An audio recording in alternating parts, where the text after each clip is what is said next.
Welcome to TMZ Live. Harvey Levin here. Charles here. So, hours after our Wendy Williams documentary, Saving Wendy, on Tubi dropped, the wheels started to turn, and Wendy took the first big step to end this guardianship by signing a very important document. Right, a document that officially puts her request to the judge. She signed an affidavit requesting that that the guardianship be dissolved. This is her making it official and sending it to the judge. It's the first step. Has not been sent yet, just been signed. Right, It's been signed. Right. And in this document, she says a couple of important things. One is that she has regained her capacity. That's an acknowledgement that a couple of years ago, she did not have the capacity to take care of herself. And this guardianship, frankly, was appropriate a couple of years ago for two reasons: the financial side and the personal side. And on both counts, she needed a guardianship. The question, has it changed? I believe it has fundamentally changed. This is Wendy Williams talking in the documentary. And I think if you watch the whole thing, I think you're going to reach the same conclusion I did. I am not allowed to go out. I can call you, but you can't call me. Over the last, say, 30 days, how much time have you been able to spend outside in the fresh air? In the last 30 days, I went out twice. Even people who are in prison for murder get an hour a day outside. And you've only been outside in fresh air twice in the last 30 days? Yes. Here's what the judge said in this case. The guardian, that's Miss Morrissey, is to permit Wendy as much independence as is practical. This sounds more like a prison than independence. Hell yeah. Hell yeah. Listen, this system has failed. This system has failed from top to bottom regarding this guardian and everybody involved with that. The system has failed. I want my freedom back. So here's a big deal here, that Wendy has been diagnosed with a condition called frontotemporal dementia. The one thing that is clear about that condition, it never gets better. It is a progressive condition where you just deteriorate over time. Wendy has gotten better. I think that part is undeniable. So, and that is, I agree with you, completely clear from a lot of different things that came up in your conversation with her. And I think it's got to go a long way with the judge that she is acknowledging that there was a problem, right? This isn't just her saying, I never should have been in here. This is ridiculous. I don't belong in here. She's acknowledging that there was a problem, and because she's saying, I have regained, I've regained that ability that I've regained. Yeah, but here's the thing. Yeah, I think you're right on the surface. Now overlay that with the fact that the judge and the guardian have essentially sequestered her from the world. Why is that? Why would they not allow her to receive calls? Why would they not allow her to But if the guardian is presenting, and you tell me, but if the guardian is presenting to the judge a medical evaluation that says, a diagnosis that she has frontotemporal dementia. Right. And even there, we've talked about this, that if she still has it together enough, you don't need to put her in that facility. Right. But even, let's say that the judge sees that and says, all right, this is only going to get worse, so let's put her in this facility. That's one thing, but now she is presenting to you evidence, and this documentary is evidence that she's better. So how do you ignore that as the judge? And especially now that everyone has seen Wendy and heard Wendy, like, how can you just blatantly ignore what is clear to everyone's eyes? I'd love to say you're right, but I don't know. I don't know. This judge so far has not been sympathetic to that. Yeah, but it all comes down to this for me. Like, there was a diagnosis of frontotemporal dementia. She now seems better, so how do we weigh that? But ultimately, and you've made this point many times, Harvey, so what, right? There's got to be lots of people have dementia, the vast majority of whom live their lives either on their own or with family, not locked down. They are able to go as they please unless they are a physical danger to themselves or to others. There's never been an allegation, to my knowledge, that Wendy Williams is a physical danger to herself or others. This is not financial. Her financial, that she has a guardianship, she's not over her finances. She's not bucking up against that. What she she just wants free. She can get a financial advisor when she gets out, if she gets out. She can get that, so she doesn't need that either as a guardianship. Right, but ultimately what she wants right now is just the ability to walk down the street, and even assuming she has dementia, why can't she walk down the street? Well, that's the question, Jason. Look, she's going to have another medical evaluation. It is interesting. The Guardian's rep has said, we don't expect it's going to be any different. In fact, we think it's getting worse. And that's the weird part, is that I've talked to her for hours on end for the last month or so, as have others. And I'm hearing the exact opposite of it's getting worse, but the Guardian saying it's getting worse. That's why I'm saying there's this huge disconnect. And I think that is interesting that she has spoken to so many people. Is it the Guardian or the judge who does not want her doing interviews anymore? The judge. The judge has said no interviews, we're told. And what's the reason for that? Good question. This doesn't need to be another Britney Spears situation. This is too high profile. The media can get involved in this and they can help shed light on this like you guys are doing right now. And I just hope that she gets in front of the judge again and get re-diagnosed, or at least a doctor to confirm the diagnosis. Yeah, I mean, they're going to do that. They will have a reevaluation. And like Jason said, I mean, even if she has this, which seems weird to me if she's gotten so much better, if she's able to care for herself, you know, people who are diagnosed with Alzheimer's don't immediately go into a guardianship. They're able to live freely until they can't. Yeah. Wendy, it seems, can. Okay, we're going to move on. Yes, to ASAP Rocky and the getting down to the close of his assault trial. I'd say he brought the big guns to court today, but that probably doesn't really sound right considering what he is accused of. He brought the big... I'm sorry, you're right. Right. Didn't think of that. But he metaphorically brought the big guns to court. Not only Rihanna, his longtime partner, who has been in court for several days during this trial, but she brought backup, little backup, as in their kids, RZA and Riot, who were carried on their way into court, rainy day here in L.A., but they will be sitting there in the gallery behind Rocky as the jury is hearing the closing arguments. You do not need a JD to understand the significance of this, that Rihanna and her two kids are going to be sitting there as the jury looks at them and says, do we want to convict this guy family unit of a crime where he could go to prison until these kids are adults? Do we want to do that? Yeah, and we've seen this kind of tactic happen before. Remember when Tory Lanez was in court for his trial, his 5-year-old son was brought to court by his baby mama. And, you know, he had even said, like, he kind of wanted it for, like, sympathy, you know, to show, like, the people that are in the jury, like, look, I have a family. I am a father. I'm trying to be a role model to my children. So that one didn't work great. Yeah, that didn't work. He's That didn't serving work a great. 10-year prison sentence, so that Rocky didn't work very well. It goes differently. But, yeah, there's no, listen, Rihanna being there throughout the trial, we've said it, has some impact. It has a big impact. Having the kids there. It really does. Impact. And that's not to say, like, if he is acquitted, that's not to say that it's only because of the kids, because there's been plenty of testimony that is raised more, at least some in court have said that they think that a reasonable doubt has been raised. Right. And you know, I guess the way to put it is that with Rihanna and the kids there, the jury may give them the benefit of reasonable doubt. Right. You know, I mean, that's kind of the situation, that the optics That's why they're there, right? Like, if you're on the border and you're not sure which way to go. And you look at them, do I really want to separate this family? Hey, Shiv here from Toledo. I think they're a power family, a unit. Rihanna dressed in all black, showing the depth of this case.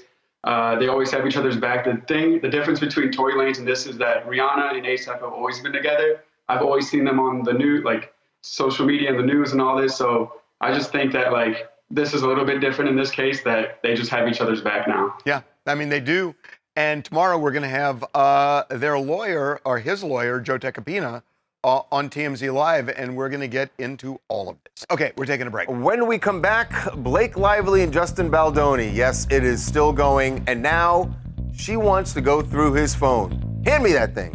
What's going on in that phone? And not just since this summer, not since the movie came out. I'm going to tell you how far back she wants his phone records and a slew of other people involved with this movie and the publicity around this movie.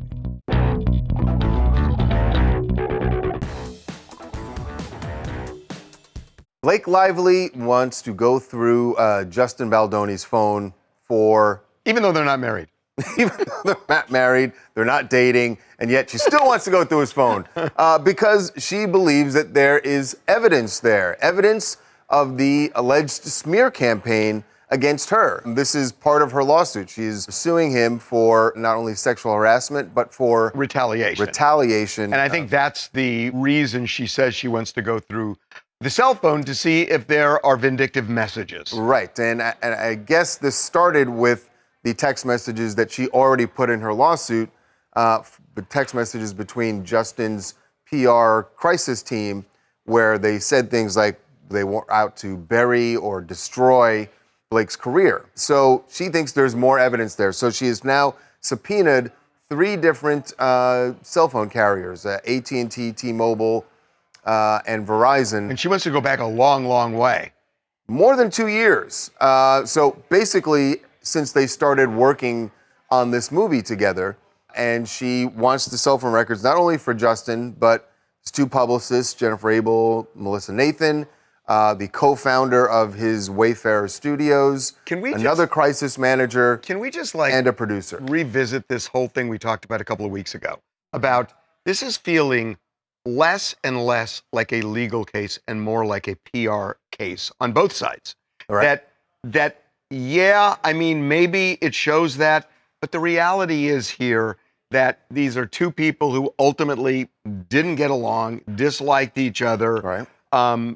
The PR people did what PR people do, and they want to now let all of that stuff surface, which is, in some respects, the way Hollywood works. We know that. We know that. I would agree with you unless there actually was sexual harassment. Well, I want to separate that part. Right, and I want to separate that part. But the phone thing, to me, is more about the retaliation part, which is more about the way Hollywood works. Yes, so this is what Blake's lawyer said about these subpoenas. They said Ms. Lively has initiated discovery that will expose the people, tactics, and methods that have worked to destroy and bury her reputation and family over the past year. So, Brian Friedman, Justin Baldoni's attorney, reacted, I think, to your point, exactly how you would expect him to react to these subpoenas. He said, they are asking for every single call, text, data log, and even real-time location information for the past 2.5 years, regardless of the sender, recipient, or subject matter. This massive phishing expedition demonstrates that they are desperately seeking any factual basis for their provably false claims. They will find none. Justin Baldoni's positioning in this case has been, I'm showing all of the receipts. So if Blake Lively's team says, I want to see all the receipts, I'm going to go on my own fishing expedition and look through all of the receipts, he can't really take that position with a straight face. By his whole mode in this is, let's open it all up. You're right. Now the question, is that more of a legal thing or a PR thing? This case is a PR case at this point, but they're using the tools of litigation, which is fascinating to me because subpoenas allow you to have the power to get these documents. So we're seeing litigation tools used for PR purposes. It's fascinating. Right. All of which adds up to no trial. No trial. Samantha, Ohio. It's giving invasion of privacy. I don't even feel that comfortable going through my boyfriend's phone. So I don't know. At this point, Blake and Justin both just need to drop it. Forget about it ends with us and forget about Colleen Hoover. Can I tell you who really supports your position? Me. Your boyfriend. Yeah, your boyfriend. Your boyfriend. And lots of other people in here who were applauding when you said you don't want to go through your boyfriend's phone. Okay. We're going to move on. Yes, to the Village People and their battle, near legal battle, with comedian Jim Jeffries. Remember, we told you that Jim Jeffries did a podcast where he said that the lyrics of YMCA are really talking about sex in the shower. Code for sex. Yes, that's what it's all about. And the Village People were very upset, or at least their lead singer, Victor Willis, very upset about this. Sent a cease and desist letter to Jim saying we demand an apology. Right. Now, they say they got an apology. Jim is saying, never apologized, just said I wouldn't say it again. Interesting. So. Interesting take. But Victor Willis, you actually had him on your new podcast with Mark Garagos, Two Angry Men. Victor Willis comes on, and as far as this issue that Jim Jeffries raised about what the lyrics of YMCA really mean, let's just jump into those lyrics for a minute. Let's do that. He went over the line when he got into saying that it had to do with men having sex in the bathroom. And if I'm sure you've heard and listened to my lyrics, there's nothing in my lyrics that says anything about that. I get it, that on the surface level, it could mean anything. But, you know, they have everything for young men to enjoy. You can hang out with all the boys. You can do whatever you feel. There were a lot of people who kind of winked at that and said, yeah, they're kind of talking to two groups here. That was something that I credited myself on, was writing songs with what was called a double entendre. Basically, I would write a song to where you could take it any kind of way you wanted it. If you were straight, you could take it with the lyrics for somebody straight, or if you were gay, you could take it for somebody gay. The gay community, for example, when we look at the record sales and how many people come to our shows, there's like 10% of a gay community that have been coming to my shows, and I've been there almost 10 years now. I kind of don't understand his point, though. He's saying if you take the song however you want to, if you want to take it as a gay anthem, you can. Well, clearly Jim Jeffries did, and a lot of other people do too. Then how can you be mad at him for saying that's what I see it as? You're right. Right. I've You never wrote heard it that way. That's right. And I never heard Victor say until now that, yeah, it is a double entendre. I mean, Right. look, the whole group is a double entendre. The name, the Village The People. Village People. A reference to Greenwich Village. The cop, the construction worker. I mean, That's the thing. If the song was just YMCA in a vacuum, then Macho there's really Man. nothing gay about it. But if you take it in context of the Village People and all their other songs and the album Cruisin' that the song was on, yes, obviously, it's clear what they were doing. This is Enam from Toronto, and there's only one original member left in the Village People, so there tells you exactly all you need to know. I understand the artist's intention when writing it, but this has become so much bigger than what he wanted. And like Harvey said, it's universally acknowledged as a gay anthem. I mean, come on, there's guys on stage dressed in cute little outfits, some leather, a couple button tops, and you're gonna sit here and tell me it's not a gay anthem? I straight up and admit they aligned with the current president to secure a bag. well, thing is, we're not going to sit here and tell you that. Yeah. Okay, we got to take a break. All right. When we come back, incredibly shocking reaction to Elon Musk and his DOGE cuts. We're going to be joined by Tommy Vietor from Pod Save America, a bastion for liberals. So why does it sound like they are approving of some of what Elon Musk is doing? Envious even. Envious, exactly. Well, Tommy's going to be here to explain when we come back. TMZ's got every freaking thing. Big celebs, big stories, big events. Actually, Pitt got in another accident. At what point does Angelina go, I'm not going to give you your inheritance this week? Siobhan, how many accidents have you had? It's TMZ. There have been any number of shocked reactions to Elon Musk and what his DOGE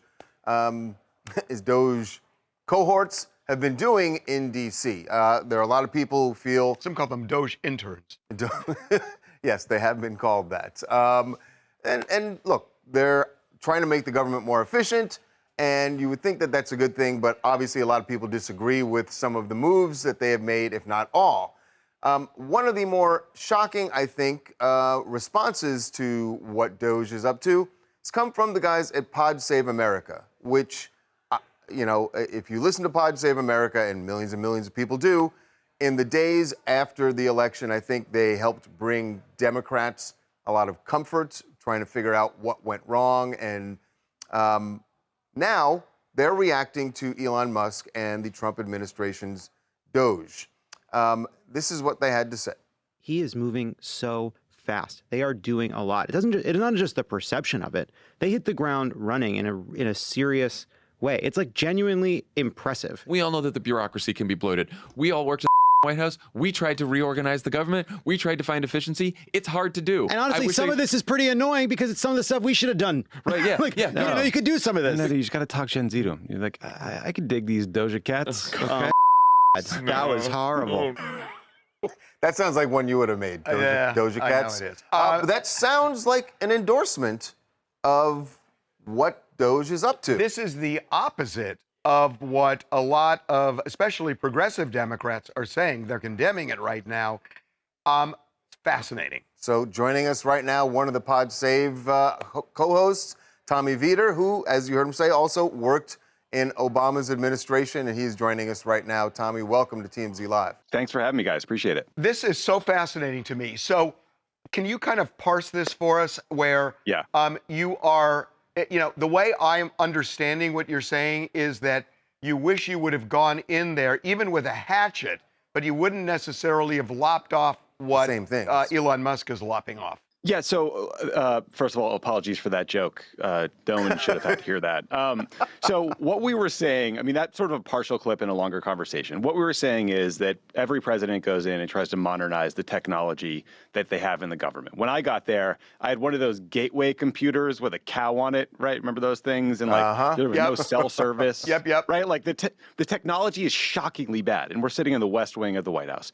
But the broader point we're making is that Elon Musk is going in there and saying, I'm trying to make the technology more efficient. I'm trying to modernize things. But he's using that as a pretext to basically illegally fire thousands and thousands of people and rip away from Congress their power, as outlined in the Constitution, to dictate spending. And so what we're saying there is like, I have some sympathy for the desire to modernize things, but what they're doing is completely illegal and unethical and is leading to pretty disastrous consequences. And I think that's what folks probably should concentrate on. Is there anything that Elon has done that you would agree with? And I'm not just talking about his methods, but any of the cuts, any of them that you think were worthy? When you have a $6 trillion budget, there is going to be waste, fraud, and abuse. And I think the concept of going through that spending line by line and finding things that don't work and getting rid of them is a good one and an admirable one. But it's one that you should do in concert with Congress. And what they're doing right now with, let's say, let's talk about USAID. It's an agency that provides humanitarian relief all over the world. It's absolutely critical. There are refugee camps in Sudan right now, which is in the middle of a horrific a civil war, where people are surviving solely because of the work of USAID. They just fired every single person that worked there, except for like 200. And all those programs are cut off. And people are going to starve to death because of these drastic actions. And people are not going to get HIV/AIDS drugs because we cut off funding to the PEPFAR program. And so what Elon is doing is they are slashing off everything and then kind of working back to see if there's things that we should restore. But in the process, they are doing enormous harm. I mean, I was reading a report the other day or last night about a USAID employee in Congo who, after there was this announcement and all these allegations by the DOGE team and Elon that USAID is about fraud and waste and corruption, that his home was attacked. And this man had to escape from his house with his family and evacuate from the Congo. And now they're living in another country. All their stuff is gone. They had to leave it all behind, and this person has no job. I mean, that's just an insane way to treat a U.S. government employee serving overseas in a conflict zone. And that's my problem with what Elon is doing is like, it's so capricious. They are taking this ready, fire, aim approach to government efficiency and doing enormous harm in the interim. Why do you think they are going at this fast pace that they are doing things and going around Congress when it would seem going through Congress should be good for him? He has, the Republicans have Congress. So why not go through Congress? What's the real aim here? Because they know that they can just do a bunch of stuff, get sued for it, fight out the legal process over the course of months or even years, but in the interim, kind of do the things they want to do and the damage will be done. Were they to go through Congress, they would have to worry about other people's opinions. And, you know, in every other administration, members of Congress would care about their prerogative, the fact that they're a check and balance, they're supposed to be an equal branch of government. But this Republican Party has just bowed down to the cult of Trump. I mean, there was a statement yesterday from a senator named Bill Cassidy, who was announcing his support for Tulsi Gabbard to be the director of national intelligence. This is a person who met with Bashar al-Assad in 2017, has absolutely no qualifications for the job, is kind of, frankly, a weirdo. And his statement announcing his support for her said, Donald Trump nominated Tulsi Gabbard, therefore I'll be voting for her. They have just completely given over their power and prerogative. Yeah, they have. I got to tell you, we're so happy you jumped on. Love your podcast. Just love it. Thank you. Thrilled to be here. It's really fantastic. Great to meet you, Tommy. Thank you so much, Tommy. Thanks for having me, guys. Really appreciate it. Okay, we are going to take a break. Really, really interesting. Yeah. All right, when we come back, RFK Jr. wins confirmation. He is now officially a cabinet member, and the woman who helped him get there is going to be joining us when we come back. Vani Hari, one of the leaders of the Make America Healthy Again movement, will be here to talk about what's really important to her and what RFK Jr. is going to be doing for you when we come back.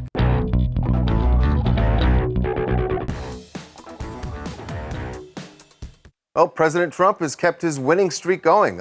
Every cabinet member so far has been approved. Oh, is that Matt Gaetz? Well, he never even got to. That's true. Confirmation. But today, RFK Jr. was confirmed as the Secretary of the Department of Health and Human Services. So this was one of the ones that was... It was contentious. Contentious, definitely. And you remember his confirmation hearing got a little rough. But he had a lot of people in his corner. And one of the people who's being credited with putting him over the top is Vani Hari, and she is one of the leaders in the Make America Healthy Again movement. She has a website, The Food Babe. Something, by the way, RFK Jr. really embraced during the campaign. Yes, absolutely. He's embraced a lot of her ideas, and you've heard him speak a lot about them.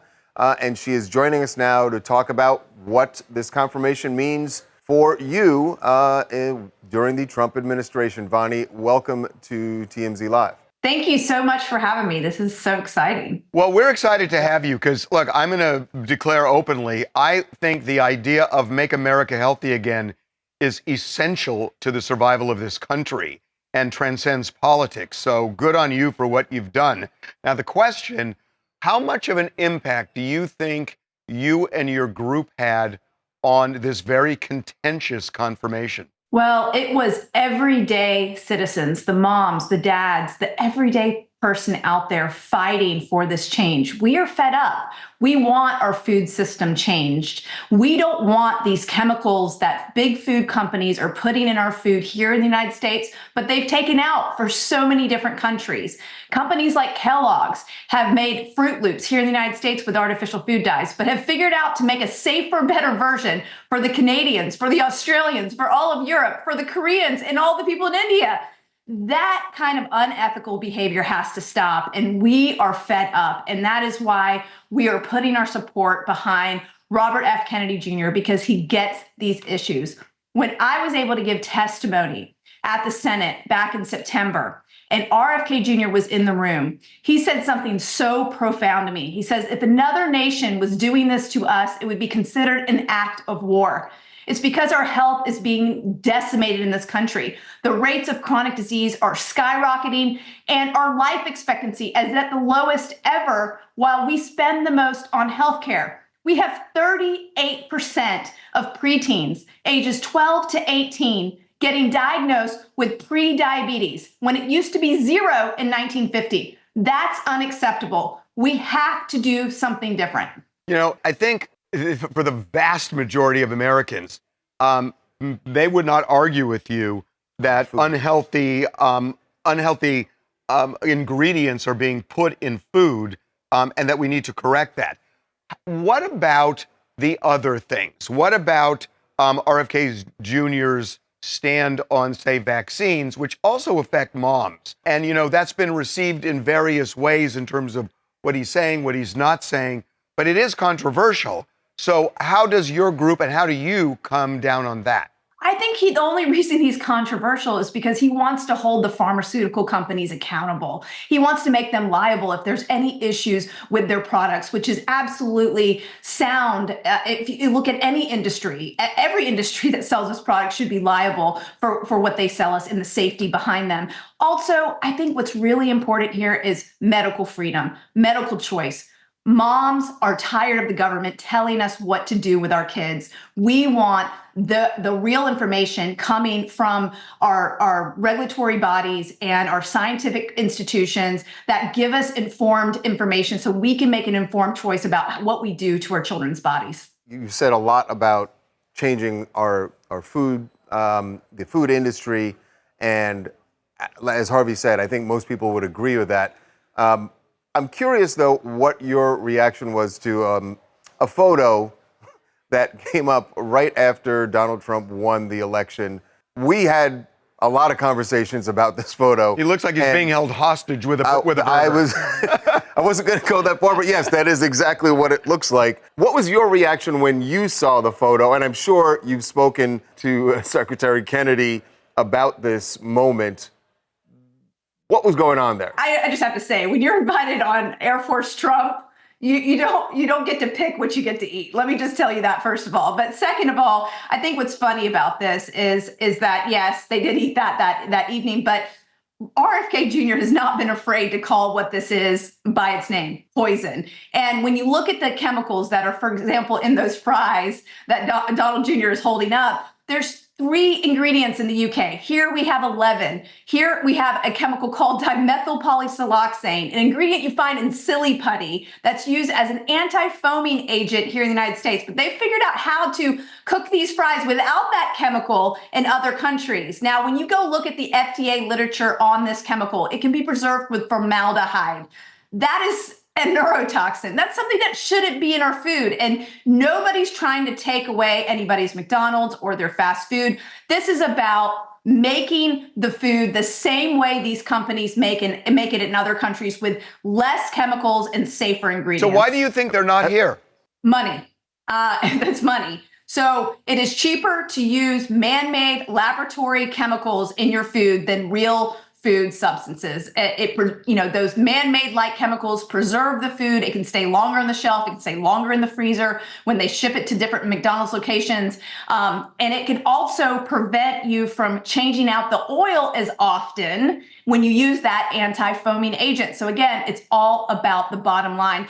American companies have been putting profits over people, and now it's time for that to change. So, Vonnie, you clearly have Mr. Kennedy's ear. Have you had an opportunity, everything you just said about the fries and everything, have you had a chance to say any of that to the president? Well, I know he's listening, and I was stunned when he shared an article about how there are certain ingredients that are banned in Europe that are used in our bread here, including one of the chemicals that I petitioned Subway to remove called azodicarbonamide. So he understands this issue. He gets it, and I think he's going to be on board. And then finally, what's your reaction to a lot of people, and notably Democrats in Congress, saying that a lot of his ideas are wacky, conspiratorial, and dangerous? Well, it just goes to show you saw exactly what was happening on the floor during the vote.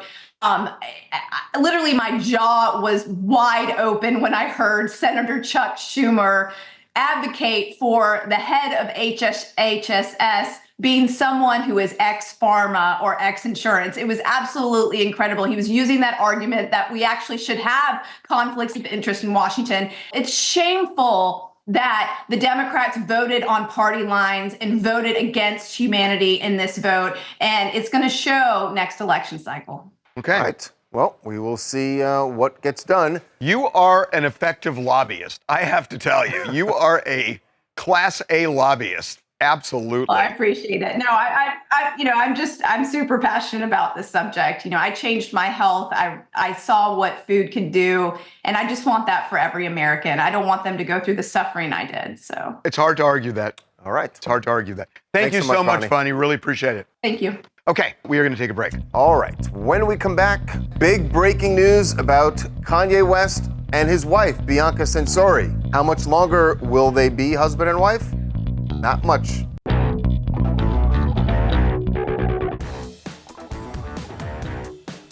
I don't know if I don't know exactly. As I say, I don't know if this is shocking to anyone. You saw this coming. But this is the non-political version of Elon and Trump. It's gonna blow up. It's gonna blow up, and just as everyone suspected that Kanye West and Bianca Censori couldn't be really in it for the long haul, we have learned that they are exploring divorce. They are both very serious. Serious. Nobody has filed yet at this point that we know of. But they are. They are hunting for divorce lawyers. They've been in contact. We know both of them have separately done that. We don't know who is doing this first. You know, whether it's Bianca that's doing it and Kanye's reacting, or vice versa. Race. We don't know. But it'd be the old race to the court. But they're both hunting for divorce lawyers. May have found one already, each of them separately. But they are looking, and they're looking hard. It's not just, oh, I'll make one call. So, can you ignore the fact that this move comes just a little over 2 weeks after that whole Grammy stunt? And not at all, because there have been all these stories that she did not want to pose that way on the red carpet, and they got in a big argument before. But I always thought those stories were just people, that's how they felt that she should feel, right? I don't know. I mean, I don't know. Said, I mean, you asked. I have no idea whether that triggered it or not. Right. But maybe even the reaction. Here's the thing about Kanye West that we know, that with him, everything can be going along fine, and then it doesn't, all of a sudden. The other thing that we haven't talked about is, you know, forgetting about the Grammy red carpet, what about all the anti-Semitism and the Hitler stuff? That it could be, she said, I'm out. Remember, when they first got together, was on the heels of his first time. That's right. Going all. Yeah, he obviously recently he's clearly ramped it up a lot and said a lot of really vile stuff with obviously the swastika shirts and the Nazi stuff. But like you were kind of saying, Charles, I mean, he does this all the time. Like she stood by him throughout, you know, years and years of him being embroiled in different controversies. So at least for me looking on the outside in, I don't know if this particular thing is exactly why they broke up. I feel like something must have happened between the two of them. But again, it could be. I mean, look, he has never leaned in as hard as he's leaned in, you know, with Nazi emblems on shirts, you know, talking about, you know, I liked, what was it, Hitler before Hitler was cool or whatever it is. I mean, but it's also going to be interesting if they do end up going through this divorce. Obviously, we've only seen Bianca with Kanye, and she never talks. It would be interesting to me if when they break up, if we, you know, actually start hearing more from her and maybe hear a little bit. Everyone wants to know. That's all anyone wants to know, what was going on. Yeah, exactly. Now, if you go back in time to when Kim Kardashian divorced him, I don't know if you remember this, he would not respond to the divorce. Right. I mean, she was filing documents. There were deadlines that passed. It went never on responded. and it went on and on and on. It is interesting that he is exploring filing divorce documents. But it ain't gonna be kumbaya. Nothing with him is. You need from LA, and I say good. They need to break up because for your husband to get you to participate in bird rate activities, to show up to the Grammy naked, like you don't have your stepchildren watching, is crazy. So yeah, let them break up and go their separate ways because he needs to step with his parental duties anyway. That's crazy. She kind of knew that box of Cracker Jacks before she hooked up with him, right? Yeah, yes, for sure. Okay, we are going to take a break. When we come back, Kanye exploring divorce and Kim getting married. We will show you when we come back.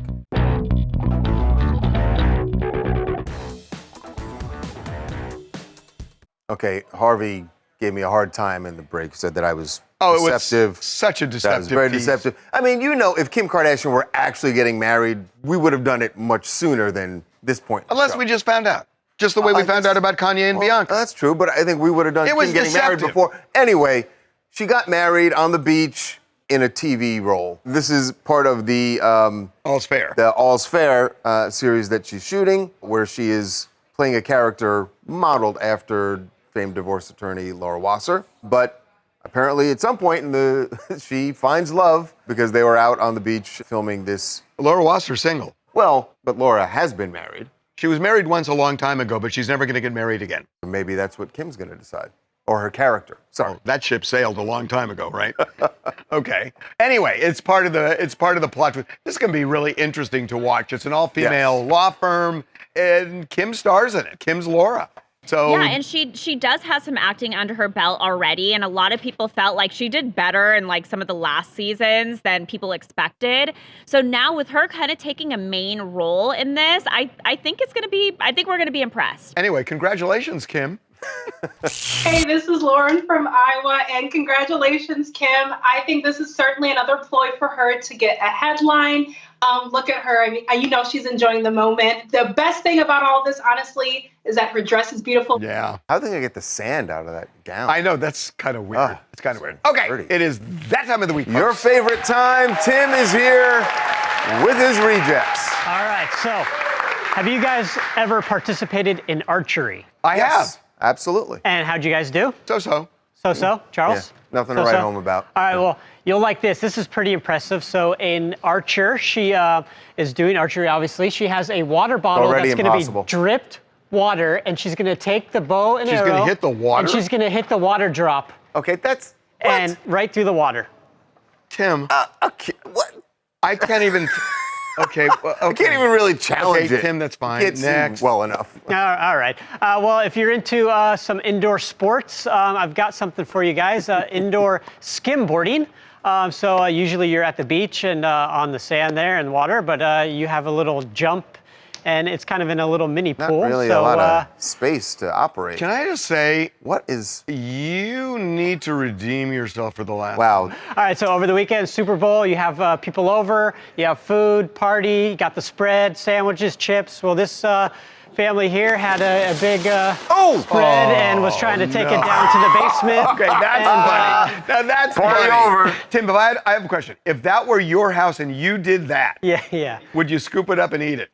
No, absolutely not. You can't. Oh, you can't, come on. You Hold can't. on. There's enough food that's on the ground that there's food on top of it. On top of the food, it's not on the floor, and you if it's skim not it. on the floor, you skim it. You skim it. You can scrounge the top. And your friends will never know. Yeah, but that sucks. You put like all Julia the time Child and said, effort, the only ones that know are you and the turkey when it drops on the floor. Yeah. She actually said that once.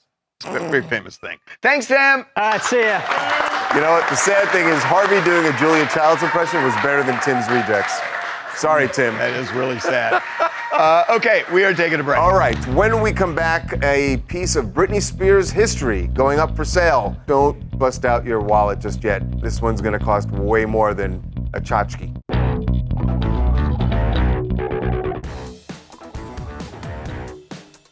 Well, one of Britney Spears' former homes, a very iconic, for a bad reason, one of her homes is going up for sale. And for the low, low price of $8 million.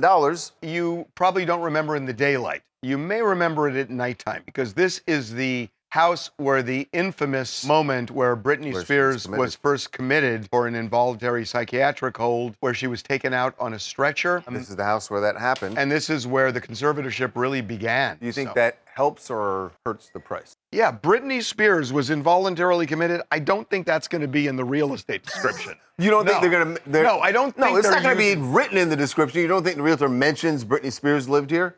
No. Actually, no. Interesting. No. All right. Okay. You don't have to legally disclose that? No. We'll see you tomorrow.